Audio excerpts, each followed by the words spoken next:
Alexander Agung lahir pada tahun 356 sebelum Masehi, di kota Pella, Makedonia. Ia adalah putra Raja Philip, seorang raja yang ambisius dan ahli strategi, serta Ratu Olympius yang dikenal berwatak keras. Sejak kecil, Alexander tumbuh dalam lingkungan yang syarat dengan intrik politik, ambisi kekuasaan, dan tradisi militer. Tidak seperti anak-anak biasa, ia sejak dini sudah dipersiapkan untuk menjadi seorang pemimpin besar. Bahkan, ia mendapatkan guru istimewa, Aristoteles, salah satu filsuf terbesar sepanjang sejarah. Dari Aristoteles, Alexander belajar filsafat, logika, ilmu pengetahuan, sastra, dan yang paling penting, cara memahami dunia, serta bagaimana memimpin manusia. Kecerdasannya membuat Alexander cepat berkembang. Ia bukan hanya seorang pemikir, tetapi juga petarung sejati. Pada usia belia, ia sudah menunjukkan keberanian yang luar biasa. Dikisahkan,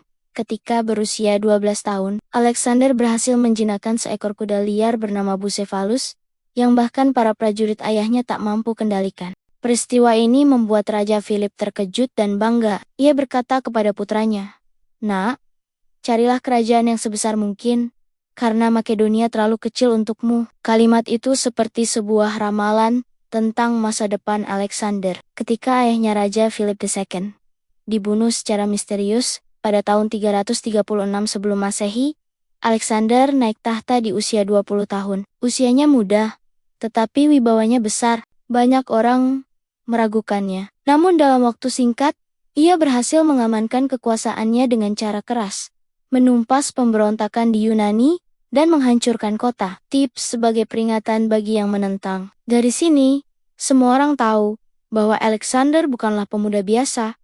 Ia adalah raja yang siap menguasai dunia. Mimpi besar Alexander adalah menaklukkan Kekaisaran Persia, kekaisaran terbesar pada masanya. Persia adalah musuh lama Yunani. Dengan pasukan sekitar 40.000 prajurit, Alexander memulai ekspedisinya ke Asia. Pertempuran pertamanya terjadi di Sungai Granicut. Dengan strategi brilian dan keberanian memimpin langsung di garis depan, Alexander berhasil mengalahkan pasukan Persia yang jauh lebih besar. Kemenangan ini hanyalah permulaan. Pertempuran kedua, di Issus, menjadi salah satu momen paling bersejarah. Di medan perang, Alexander berhadapan langsung dengan Raja Darius ketiga dari Persia. Meskipun jumlah pasukannya kalah jauh, strategi Alexander membuat Persia berantakan. Darius melarikan diri, meninggalkan istri, anak-anak, dan ibunya. Alexander memperlakukan tawanan bangsawan Persia itu dengan hormat, yang membuat banyak orang kagum sekaligus hormat padanya. Namun, Alexander tidak berhenti. Ia terus maju menaklukkan kota demi kota. Salah satu yang paling terkenal adalah pengepungan kota Tirus yang berlangsung selama 7 bulan. Kota itu sangat kuat dan berada di pulau. Alexander membangun jalan dari daratan ke pulau hanya untuk bisa menyerang. Akhirnya Tirus jatuh, dan seluruh dunia menyadari bahwa tekad Alexander tak bisa dihentikan. Dari sana, Alexander menuju Mesir.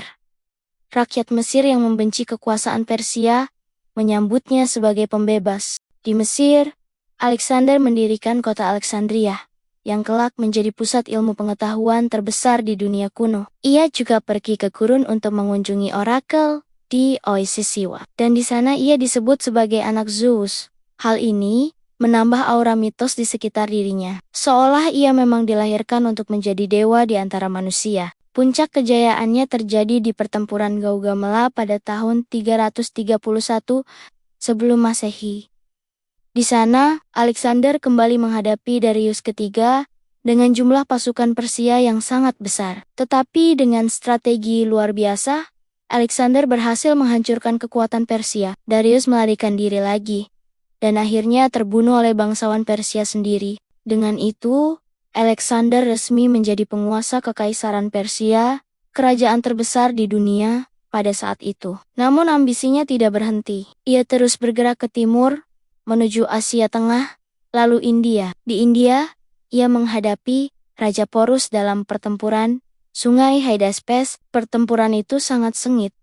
Bahkan pasukan Alexander hampir kewalahan menghadapi gajah perang India. Tetapi Alexander berhasil menang, dan dengan rasa hormat yang besar, ia mengembalikan kerajaan Porus dan menjadikannya sekutu.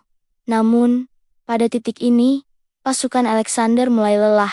Mereka sudah berperang bertahun-tahun, jauh dari rumah, dan ingin pulang. Ketika Alexander memerintahkan untuk melanjutkan penaklukan lebih jauh ke timur, para prajurit menolak. Dengan berat hati, Alexander terpaksa menghentikan ekspedisinya dan kembali ke Babilonia. Di puncak kejayaannya, Alexander bermimpi menyatukan timur dan barat, membangun kerajaan di mana orang Yunani dan orang Asia hidup bersama. Ia bahkan mengadakan pernikahan massal antara ribuan tentaranya dengan wanita Persia untuk menciptakan generasi baru yang bersatu. Tetapi, mimpinya terhenti mendadak. Pada tahun 323 sebelum Masehi, di usia 32 tahun, Alexander jatuh sakit misterius di Babilonia. Beberapa mengatakan ia diracun. Ada pula yang menyebut ia terkena malaria atau tifus. Hingga kini, penyebab kematiannya masih menjadi misteri. Alexander meninggal tanpa meninggalkan pewaris sah. Kekaisarannya yang luas terpecah menjadi beberapa bagian, diperintah oleh jenderal-jenderalnya yang disebut diadochoi. Meski hanya hidup singkat, warisannya abadi. Ia menyebarkan kebudayaan Yunani ke seluruh dunia yang dikenal dengan nama Helenisme. Kota-kota yang ia dirikan, terutama Alexandria, menjadi pusat perdagangan, ilmu pengetahuan, dan kebudayaan. Lebih dari 2000 tahun setelah kematiannya, nama Alexander Agung tetap dikenang. Ia adalah simbol ambisi, keberanian, dan kejayaan. Seorang pemuda yang pada usia 20 tahun menjadi raja, dan dalam 12 tahun menaklukkan hampir seluruh dunia yang dikenal. Hidupnya singkat, tetapi kisahnya menjadi abadi dalam sejarah manusia.